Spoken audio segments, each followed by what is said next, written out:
Good afternoon. I'm 4-1 meteorologist Kim Adams. A winter weather advisory is in effect until 4 p.m. tomorrow. We expect a mix of rain, sleet, freezing rain, and perhaps some heavy snow. We'll talk about when coming up. A landmark case. The parents of the Oxford High School shooter are headed to trial. We're going to tell you who's going first. We'll also preview what you will see in court. Detroit homeowners have more than 8 billion reasons to celebrate. Today, we're announcing a record increase in the property values of Detroit. We're going to talk about how this increase is different and also how homeowners are protected. Sean Lay is covering another celebration. You're not kidding. Lions, Lions, Lions. Off to the NFC Championship. People rushing into stores, shopping local to snap up anything Lions gear at this shop in Livonia. New things are coming in on the hour. So are customers. We're live in Livonia, first at 4. Live from downtown Detroit, Local 4 News First at 4 starts now. Good afternoon, everybody. I'm Karen Drew. First at 4. Here we go again. Morning drivers will need to be ready for another tricky commute tomorrow. Right now, a winter weather advisory is already in effect for many of us. So let's head over to forewarned meteorologist Kim Adams. So where do things stand right now?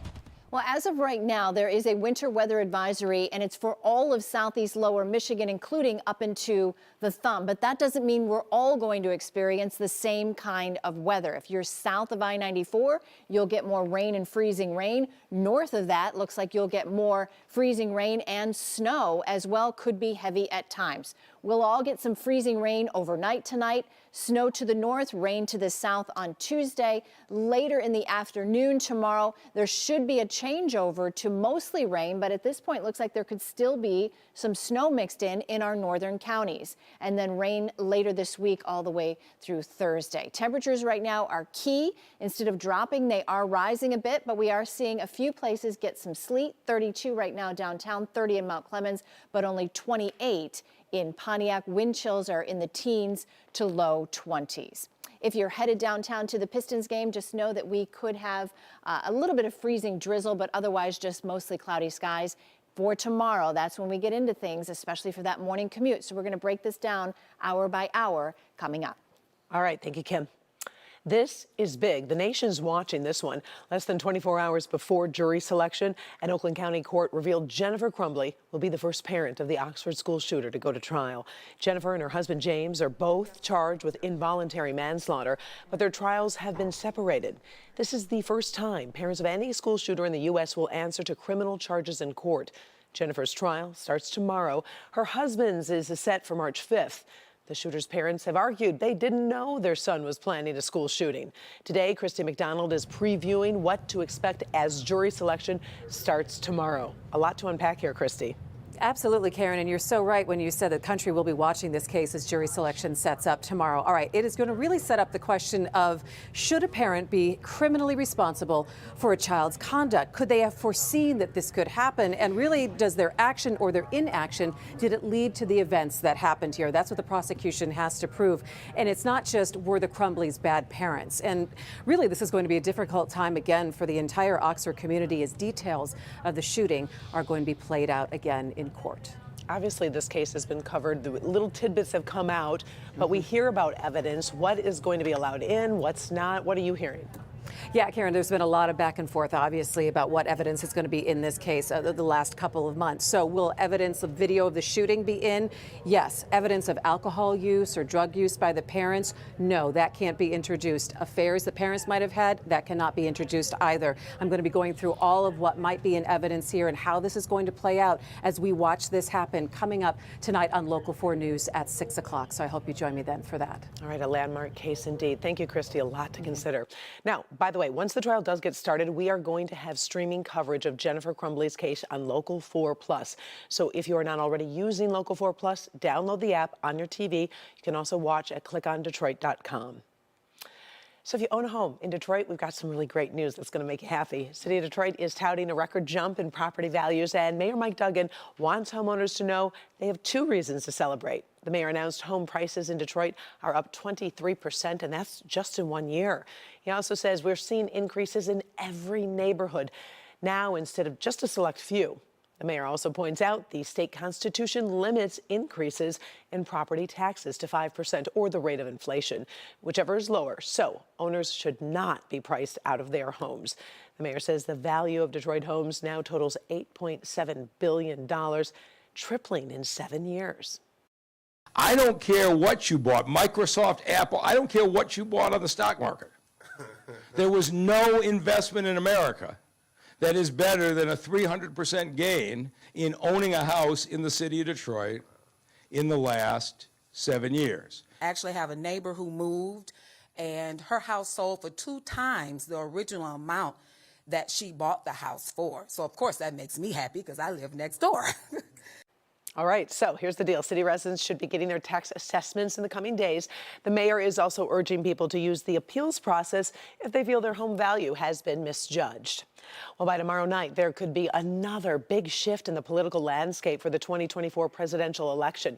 Just yesterday, Ron DeSantis dropped out of the race for the Republican nomination, and tomorrow, voters in New Hampshire have their say. Kimberly Gill in the newsroom. And Kim, this has really become a two-person race right now. Hi, Karen. Good afternoon. Yes, it's down to former President Donald Trump versus former South Carolina Governor Nikki Haley. The former president is leading in the polls in New Hampshire, but things are closer than what they were in Iowa.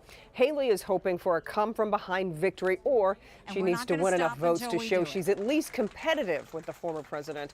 The Republican Party has been closing ranks around Trump in spite of the 4 criminal trials he's facing and questions about his actions during the January 6th insurrection. After a bitter battle, Florida Governor Ron DeSantis gave his endorsement to the former president yesterday. And today, Haley tried to convince voters Trump's victory in Iowa isn't really as commanding as it might look. Let me get this straight. Donald Trump won 56,000 votes out of 3 million in Iowa. He got 1.5% of the vote in Iowa. America doesn't do coronations. We believe in choices. We believe in democracy, and we believe in freedom. We haven't seen the former president on the campaign trail. He was in court this morning in New York. The New Hampshire primary is the first primary in the nation, different than the Iowa caucuses from last week. We'll be also tracking the battle for votes when you join us for Local 4 News at 5. For now, Karen, though, we'll send it back to you in the studio. Always appreciate it. Thank you, Kim. And as Kim mentioned, the former president was in court today, but he didn't get to testify in the defamation case brought by writer E. Jean Carroll. The case was postponed for at least 1 day after a juror called in sick. Trump's attorney, Alina Habba, also reported feeling feverish. She said at least one of her parents has tested positive for COVID, but she's been negative. Habba requested the former president take the stand Wednesday, but Carroll's attorney objected, saying they want to get the case over with. The judge didn't immediately rule on when things will start back up. Detroit Lions fans still celebrating Sunday's huge win. Many might be heading back to Ford Field next week. The Lions are playing in San Francisco on Sunday, but the team is hosting a watch party back home. Tickets went on sale today. A portion of the proceeds will support the Detroit Lions Foundation for youth and high school sports. Meantime, many fans are showing their Lions pride today with new swag after their team clinched the division title. Now the Lions are 1 game away from reaching the Super Bowl for the very first time. Excitement is through the roof, really all over Metro Detroit. Sean Lay's been talking to fans. He joins us now live from Pro Sports Zone in Livonia. It's been a very busy place over there, Sean. So much fun, unbelievably busy. This is Laurel Park Place, right by the Talbots entrance. Look at this. People have been here all day long, coming, going, buying anything with Lions things on it. Can we get a go Lions, anybody? Go Lions! You just have to say that one time. If everyone so excited. Look, things are. This is John Yu. He owns the place. This is his dream business here. He's bringing things in, and they're being opened up here as we speak. Brand new things. He has a whole inventory here. But people want anything Lions, anything bold Lions. In fact, the one that just came in, Karen, let me show you real quick. Hey, Sonny, look at this. Stitched in here. That is nice. We got one over here. That is nice. Got really pops right there. Anyway, long story short. This is John's dream business. He's been gearing up for this, knowing the Lions could potentially have this incredible run. He's excited, but the fans could not be more excited, and they want anything with Lions on it. I'm looking for a hoodie for myself. And there's lots. Have you picked one out yet? Yes. Which one? This one. That one? This black one over Love here. it, love it, love it, love it. What's this like for you? All the Lions fans, and they're rushing in here to get gear because they're so happy, so proud, so excited. Yes, I'm very excited because I watched it yesterday before I went tailgating at Easter Market, and I came today after work. And she saw us on Local 4. A lot of people came in and said, we saw you on Local 4 at noon today. We wanted to come check out the Lions stuff. John makes sure he gets really quality things here. Again, boxes coming in, things going out as soon as they are coming in. One last thing. Karen, you know this. You've been doing this a long time. I've been doing this a long time. And in the news, you're not supposed to, you're not supposed to, you're supposed to cover the team. You're not supposed to kind of root or wear the colors for the team. You and I would never, ever, ever do that in this kind of situation. Ever, put this kind of stuff on right here. So we're going to say to you, go. Look at this. Go I like Lions. that We'll on see the you at hood 5. there.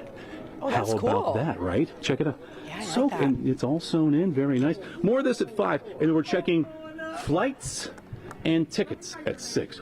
Heavy, heavy dollar. Everyone's talking about that. Take a look, too, for cool winter hats and baseball hats for me. Always love a good Lions hat. Right there. Oh, let me see. Let me check them out real This is my quick. favorite one. And they're Oh, that running one's cool. low. I Yep. like it. All I love right. it. I've got some ideas. My voice is I'll so get it for you. raspy from yesterday's game. It's pathetic, but I guess it's a good excuse. All right. Thank you, Sean.